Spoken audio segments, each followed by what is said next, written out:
We all know Disney as the king of animation. But what if I told you that there was a time when Disney was on the verge of going broke? We start in 1929 when an artist named Walt Disney and his brother Roy struck gold with Steamboat Willie, opening the Disney Brother Cartoon Studio. Meanwhile, the world was suffering from the Great Depression, with millions of people losing their jobs and everything getting more expensive. Despite world events, Walt was getting bored of making shorts and wanted to make the next big thing. Before Walt approved Snow White, he originally wanted to make Bambi, but decided it was too realistic and mature and wanted to start off with something more cartoony. Roy originally estimated the movie would cost around $250,000, but because of Walt's dedication to quality, the budget would increase to $1.8 million. This was partly because they needed to increase their crew by 150 artists.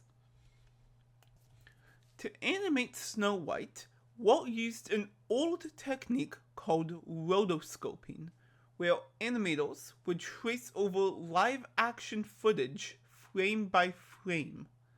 They also used a special camera called the multi-camera, which separated a shot into layers to create depth, making 3D animation before Toy Story. Snow White was released in 1937, becoming a great success, making $8 million when children's tickets only cost 20 cents. The reviews were excellent, saying it was like nothing they have ever seen before. But just as things were looking up for Disney, the world was shifting into World War II. Pinocchio was one of the most ambitious 2D animated films, with a budget twice as big as Snow White.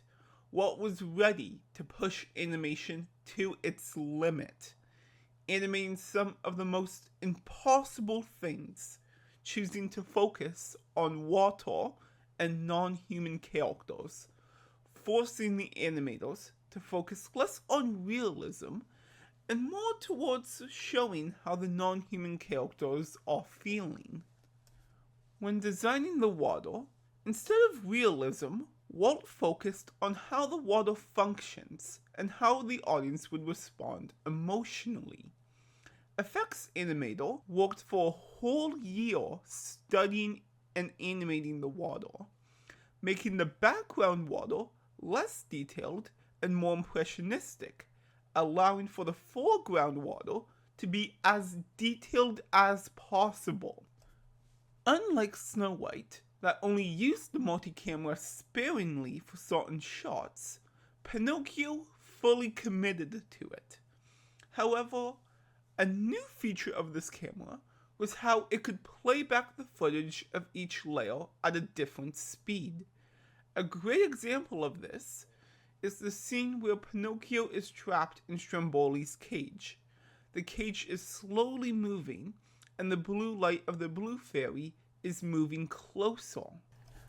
Pinocchio was the first movie to use 3D models for reference, including some working models like Geppetto's clock and Stagecoach. This made it easier for animators to switch between films. Despite receiving amazing reviews for its groundbreaking animation, Pinocchio struggled to make money due to losing out on the international box office. After Pinocchio, Walt brought in more sculptors to work on Bambi in their next movie, Fantasia. Fantasia was by far the most ambitious movie Walt has ever made, cutting almost all the dialogue, letting the animation tell the story. This movie also had a brand new sound system called Fantasound, allowing for multiple channel audio to make the film more immersive. It was very expensive and hard to install, so the movie could only be played in select theaters. Despite all the innovations, Fantasia was a historical failure at the box office, making $1.3 million, half of the movie's budget. Originally, Walt cut some of the shorts, wanting to release a sequel every few years.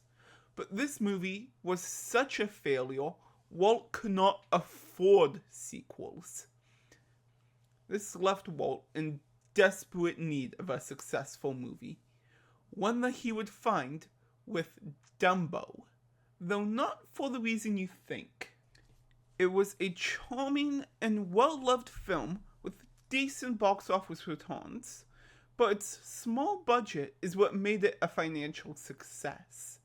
But that also meant that Walt could not advance 2D as much as he wanted to. This is why he kept delaying Bambi. Walt wanted the movie to be perfect, but perfection cost time and money, two things he did not have. December 1941, the Japanese have bombed Pearl Harbor and the US joins the war. Because of this, most of the animators got conscripted to the war, and things at Disney were getting far more serious, with the European box office closing. Walt ran out of money and could no longer perfect Bambi, the company's last hope, needing a miracle of $1.7 to $2 million. Because of the darker tone from the book, most of the characters and story were cut, with Walt focusing on Bambi and his family and friends. Their biggest priority was to capture realism, bringing in some baby animals and going on research trips to zoos and nature preserves, specifically looking at their bone movement and muscle structure. When Bambi was released, it was another gigantic success, with critics and audience loving the realistic world Walt and his team created. But at the box office, it was the final straw, with its budget of $858,000 only making $1.6 million. While not a complete failure, making back its budget, it showed the world was not ready for Walt's vision.